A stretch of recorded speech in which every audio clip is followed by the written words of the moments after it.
Mari kita mulai renungan hari ini. Terima kasih Yesus, terima kasih Tuhan kami yang hidup.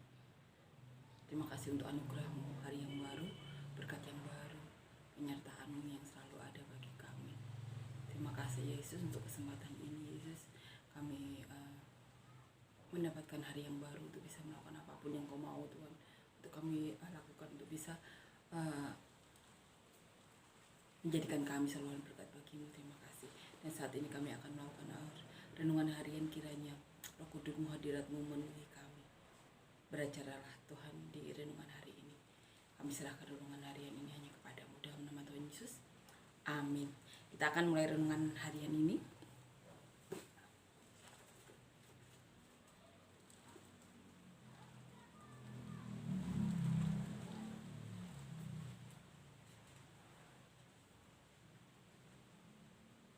Bapa, Engkau sungguh baik. Bapa,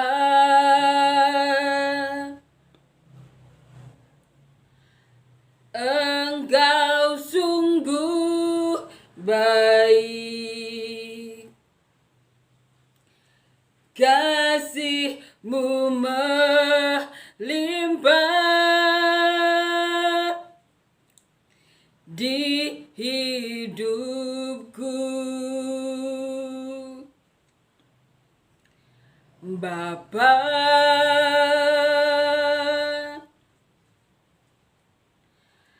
ku berterima kasih berkat-Mu hari ini yang Kau sediakan bagiku. Ku naikkan syukurku buat hari yang Kau beri, tak habis-habisnya kasih dan rahmat-Mu.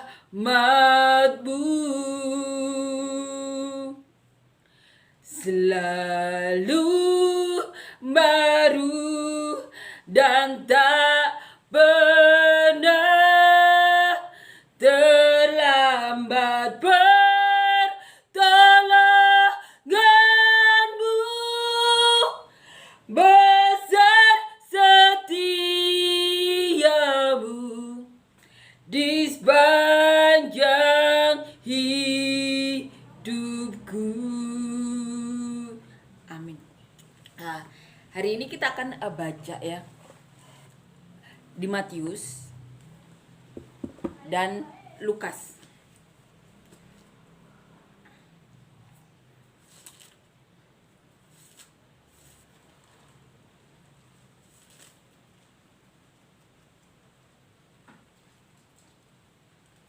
Kita akan baca di Matius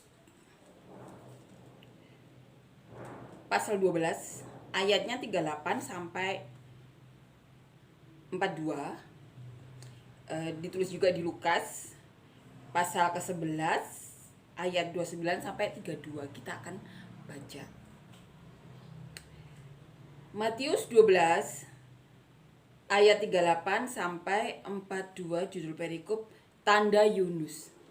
Pada waktu itu berkatalah beberapa ahli Taurat dan orang Farisi kepada Yesus, "Guru, kami ingin melihat suatu tanda daripada-Mu." Tetapi jawabnya kepada mereka, "Angkatan yang jahat dan tidak setia ini menuntut suatu tanda. Tetapi kepada mereka tidak akan diberikan tanda selain tanda Nabi Yunus. Sebab seperti Yunus tinggal di dalam perut ikan 3 hari 3 malam, demikian juga Anak Manusia akan tinggal di dalam rahim bumi 3 hari 3 malam. Pada waktu penghakiman, orang-orang Niniwe akan bangkit bersama angkatan ini dan menghukumnya. Sebab orang-orang Niniwe itu bertobat setelah mendengar pemberitaan Yunus. Dan sesungguhnya yang ada di sini lebih daripada Yunus. Pada waktu penghakiman, ratu dari selatan itu akan bangkit bersama angkatan ini dan ia akan menghukumnya juga. Sebab ratu ini datang dari ujung bumi untuk mendengar hikmat Salomo. Sesungguhnya yang ada di sini lebih daripada Salomo. Kita akan baca di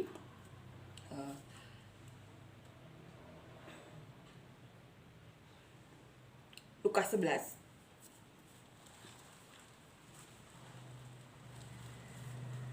Lukas 11 asalnya 29, ayatnya 29. Lukas 11.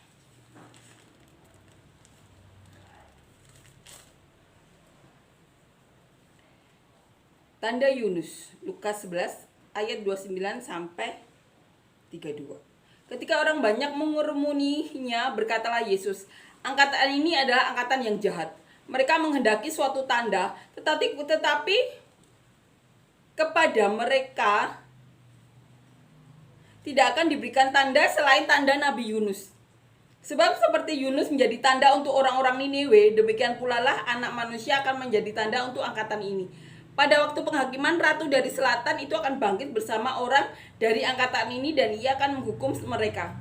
Sebab ratu ini datang dari ujung bumi untuk mendengarkan hikmat Salomo, dan sesungguhnya yang ada di sini lebih daripada Salomo. Pada waktu penghakiman, orang-orang Niniwe akan bangkit bersama angkatan ini dan mereka akan menghukumnya. Sebab orang-orang Niniwe itu bertobat waktu mereka mendengarkan pemberitaan Yunus. Dan sesungguhnya yang ada di sini lebih daripada Yunus. Ini yang dikatakan Tuhan Yesus. Jadi waktu itu orang-orang Farisi, ahli-ahli Taurat minta tanda kepada Tuhan. Yesus kan Tuhan ya. Tapi ini diajarkan Tuhan ya. Tuhan tidak akan memberikan tanda kepada orang-orang yang tidak dikehendaki Tuhan. Tuhan katakan angkatan yang jahat. Kita baca kemarin bagaimana Tuhan ngasih tanda kepada murid-murid Tuhan Yesus dan orang-orang yang mengikuti Tuhan Yesus, orang-orang kecil, orang-orang biasa diberikan tanda. Bukan ahli Farisi atau ahli Taurat yang punya pangkat. Tetapi ada juga yang dikasih tanda, ada panglima yang ini ya, yang kita baca kemarin yang mengalami kesembuhan, mendoakan pegawainya. Ini Tuhan sendiri yang bilang, angkatan yang jahat, kamu akan diberi tanda selain tanda Yunus. Kamu kan hanya diberi tanda Yunus. Yunus itu apa kejadiannya? Jadi waktu itu Yunus diminta Tuhan ke Niniwe, tapi Yunus tidak mau. Kemudian terjadi badai besar dia saat Yunus mau pergi ke Tarsis. Awak kapal sudah membuang banyak barang, tapi masih ada aja angin besar. Kemudian waktu salah satu pegawai di kapal turun melihat Yunus tidur, bertanyalah mereka, kamu dari mana, mau kemana, banyak hal yang ditanyakan. Kemudian Yunus mengakui kalau dia itu orang yang takut Tuhan, yang saat itu menghindari Tuhan. Kemudian Yunus minta untuk dia dibuang ke laut. Nah, Yunus itu 3 hari 3 malam berada di perut ikan. Itu ada di Yunus 1 ayatnya 17. Kita akan baca coba ya.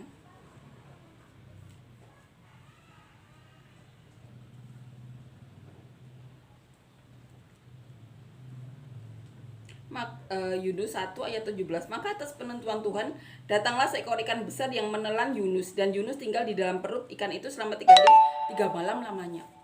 Kita baca kemarin bagaimana Tuhan Yesus ngasih tanda sampai 500-an orang dikasih tanda sebelum Tuhan Yesus naik ke surga. Tidak usah minta pun Tuhan akan memberi tanda kepada orang-orang yang takut kepada Tuhan. Jadi tugas kita itu saat ini apa? Mau minta apapun kepada Tuhan. Jangan seperti orang yang mencobai Tuhan. Yang penting apa? Jaga hati agar apa? Terpancar kehidupan, karena Roh Kudus itu yang mengetahui isi hati, bahkan keinginan yang tidak dalam mulut manusia, Roh Kudus itu tahu dan menyampaikannya kepada Tuhan. Ada doa-doa yang bahkan kita tidak sampaikan tuh, tapi Roh Kudus sampaikan. Tuhan menemui 500-an orang. Tapi ahli Farisi saat ketemu Tuhan minta tanda. Tuhan Yesus berkata, tidak akan ada tanda untuk angkatan yang jahat ini. Jadi tugas kita apa saat kita meminta kepada Tuhan apapun itu. Tugas kita pertama itu jaga hati. Agar apa? Terpancar roh kehidupan. Sehingga Roh Kudus yang tinggal dalam hati kita. Ini yang dikatakan Tuhan Yesus kepada ahli Farisi dan ahli Taurat. Ini penting untuk kita ajarkan kepada diri kita sendiri atau anak-anak kita nantinya atau orang-orang yang nantinya akan kita gembalakan. Yang terpenting tugas manusia itu apa? Jaga hati agar terpancar kehidupan. Sehingga saat tidak diminta pun Tuhan Yesus yang sendiri yang akan ngasih tanda. Tapi angkatan yang jahat minta ke Tuhan Yesus pun langsung saat Tuhan Yesus hidup berhadap-hadapan tidak dikasih tanda. Tuhan Yesus katakan, tetapi jawabnya kepada mereka, angkatan yang jahat dan tidak setia ini menuntut suatu tanda. Tetapi kepada mereka tidak akan diberikan tanda selain tanda Nabi Yunus. Kita kembali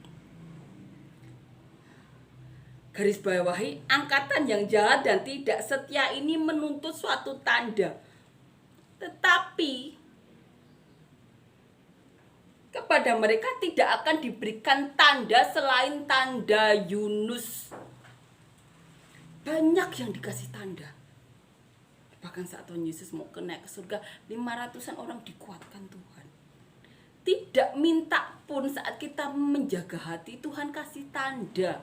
Tapi saat kita tidak menjaga hati, Tuhan bilang angkatan yang jahat dan tidak setia ini, saat berhadapan dengan Tuhan pun Tuhan Yesus tidak kasih tanda, kecuali tanda Yunus. Apa itu tanda Yunus yang tadi kita ini? Yunus ada di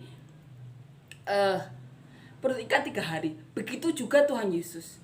Tuhan Yesus 3 hari meninggal dan pada hari yang ketiga bangkit. Itu satu-satunya tanda yang didapati oleh ahli Taurat dan ahli Farisi itu. Tidak ada mujizat yang mereka alami. Padahal umat mereka, orang-orang yang ada sekitar Tuhan Yesus,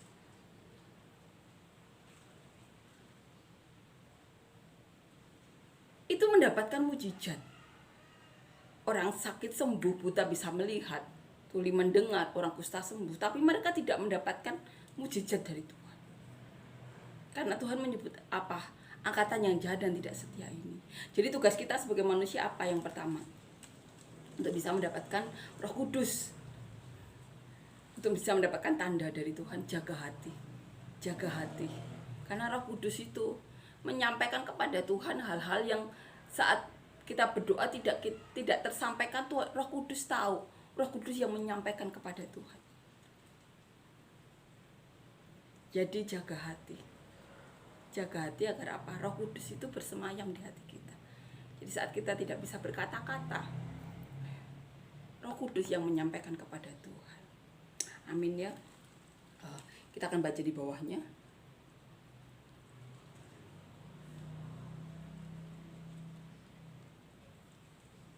Sebab seperti Yunus tinggal di dalam perut ikan 3 hari 3 malam, demikian juga anak manusia akan tinggal di dalam rahim bumi 3 hari 3 malam. Ini tadi. Pada waktu penghakiman, orang-orang Niniwe akan bangkit bersama angkatan ini dan menghukumnya juga. Sebab orang-orang Niniwe itu bertobat setelah mendengar pemberitaan Yunus. Dan sesungguhnya yang ada di sini lebih daripada Yunus. Pada waktu penghakiman, ratu dari selatan itu akan bangkit bersama angkatan ini dan ia akan menghukumnya juga. Kita imani ya. Sesungguhnya yang ada di sini lebih daripada Yunus. Kita imani. Kita lebih daripada Yunus. Kita imani setiap perkataan dari Tuhan Yesus.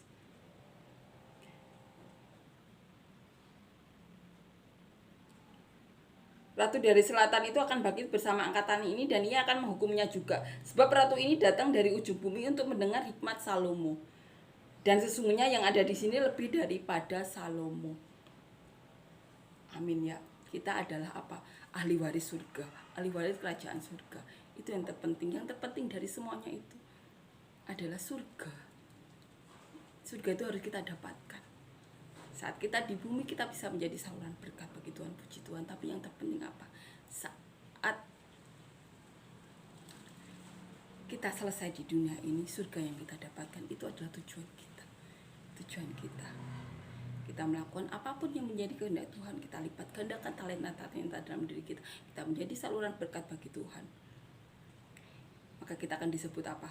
Seperti yang Tuhan bilang, lebih dari Yunus, lebih dari Salomo. Kita ada ahli waris kerajaan surga. Itu yang terpenting. Saat kita selesai hidup kita, kita menerima surga, itu yang terpenting. Tujuan akhir kita. Tugas awal kita sebagai manusia adalah jaga hati. Jaga hati dengan segala kewaspadaan sehingga terpancar roh kehidupan. Sehingga saat kita minta apapun ke Tuhan, Tuhan tidak bilang kepada kita kata yang jahat dan tidak setia. Dan kemudian saat kita jaga hati, apa yang tidak terkatakan dalam hati kita, yang ada di dalam yang tidak kita sampaikan dalam doa-doa kita, Roh Kudus yang tahu dan menyampaikannya ke Bapa kita. Itu yang kita imani. Jadi tugas kita apa? Jaga hati kita. Agar apa? Kita bisa dipakai Tuhan lebih-lebih lagi. Tuhan percayakan apapun yang perlu Tuhan perlukan, orang-orang yang perlu Tuhan percayakan, Tuhan percayakan kepada kita. Apapun itu, mau pekerjaan sekecil apapun. Tapi kalau itu penting di mata Tuhan, Tuhan akan percayakan kepada kita. Apapun itu, kita anggap sebagai ibadah bagi Tuhan. Sehingga kita memperlakukannya seperti kita memperlakukan untuk Tuhan. Sekecil apapun yang kita lakukan. Tapi kalau itu bagi Tuhan, Tuhan yang akan nilai itu. Kenapa? Seperti manusia juga, kita harus bisa dipercayakan hal-hal yang kecil untuk bisa dipakai Tuhan lebih-lebih lagi. Amin ya. Bahkan ahli Farisi, ahli Taurat yang punya jabatan, waktu Tuhan Yesus menemui para muridnya kan, Tuhan Yesus menemui ini ya, orang-orang yang pernah mengikutinya, mereka bilang pemimpin kami telah membunuh Yesus, padahal Yesus itu kami anggap yang akan menyelamatkan Israel, tapi malah meninggal. Tapi Tuhan Yesus bilang bahwa kematian Tuhan Yesus itu untuk kemuliaan Tuhan Yesus sendiri. Tuhan Yesus yang bilang, karena Tuhan Yesus akan bangkit naik ke surga untuk kembali lagi ke bumi. Seperti saat dia naik, Tuhan Yesus akan datang juga untuk menjadi hakim yang adil nantinya. Itu yang kita imani. Jadi tugas kita itu apa? Jaga hati kita. Sehingga saat kita berdoa untuk melakukan apapun dan kita meminta petunjuk Tuhan atau apapun ya, saat kita berdoa, Tuhan tidak bilang kepada kita angkatan yang jahat dan tidak setia. Saat kita jaga hati, Roh Kudus tinggal dalam kita. Apa yang tidak terucap dalam mulut kita, Roh Kudus tahu. Roh Kudus yang akan sampaikan kepada Tuhan. Amin ya. Itu kita imani. Amin. Itu Tuhan kita. Tuhan kita hidup tinggal dalam hati kita. Tuhan yang tahu isi hati kita. Itu tugas pertama sebagai manusia, apa? Jaga hati agar terpancar roh kehidupan. Sehingga kita tidak mengalami apa yang dialami ahli Farisi, ahli Taurat. Kesempatan bertemu Tuhan Yesus langsung 2000 tahun yang lalu, tapi Tuhan mengatakan kepada mereka angkatan yang jahat dan tidak setia ini.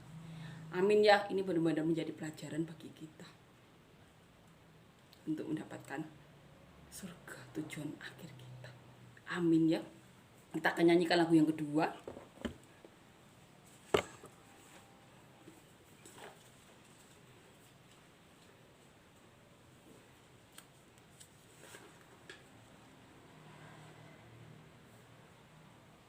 Bangkit, serukan nama Yesus. Bangkit, serukan nama Yesus. Maju, nyatakan kuasanya.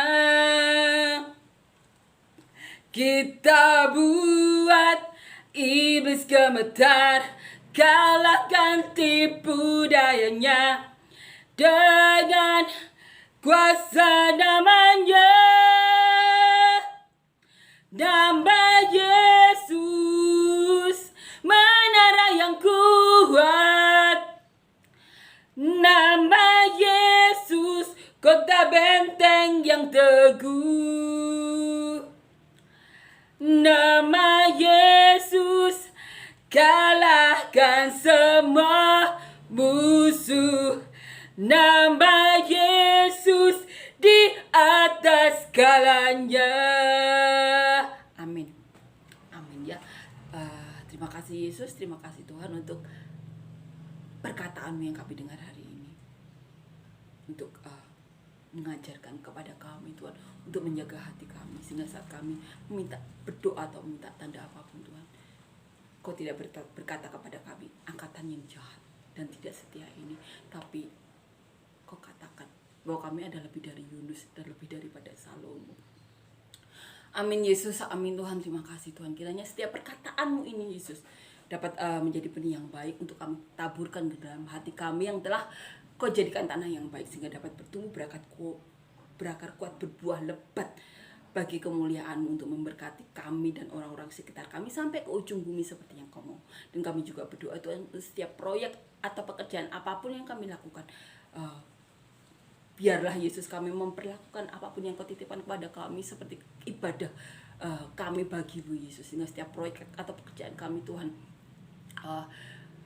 ada Roh Kudus Tuhan, Kau berikan kami hikmat marifat yang daripada-Mu, Kau berikan kelancaran Tuhan, Kau berikan jalan keluar untuk setiap apapun yang kami kerjakan, sehingga dapat menjadi kepanjangan tangan-Mu Tuhan, untuk menjadi berkat, selalu berkat bagi-Mu, untuk berkati siapapun yang ingin Kau berkati melalui kami. Dan kami berdoa untuk setiap apapun yang kami lakukan Tuhan, biarlah Kau buat berhasil, Kau buat lancar, Kau buat menjadi saluran berkat bagi-Mu Yesus, untuk menjadi berkat bagi orang lain.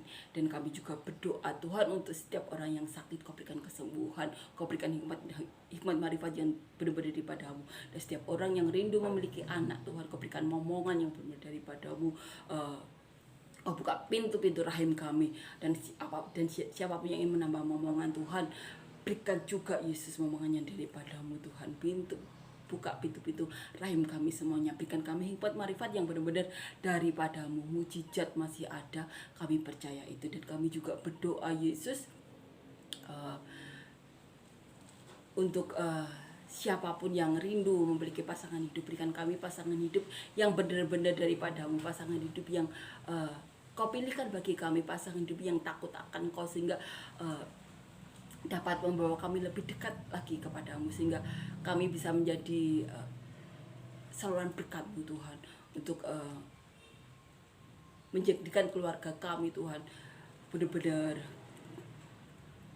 dapat Kau pergunakan dalam pelayanan-Mu Tuhan, untuk menjadi apapun yang ingin Kau lakukan dalam keluarga kami Yesus. Kami juga berdoa Yesus untuk yang mengalami masalah, berikan jalan keluar, yang berbeban berat Kau berikan kelegaan Yesus, yang mengalami apapun himpitan apapun Tuhan, berikan hikmat marifat yang daripada-Mu, jalan keluar yang benar daripada-Mu. Terima kasih Yesus, Kau benar-benar nyata, benar-benar ada bagi kami, bahkan Kau berbicara kepada kami 16 tahun yang lalu. Terima kasih Yesus, terima kasih Tuhan, amin.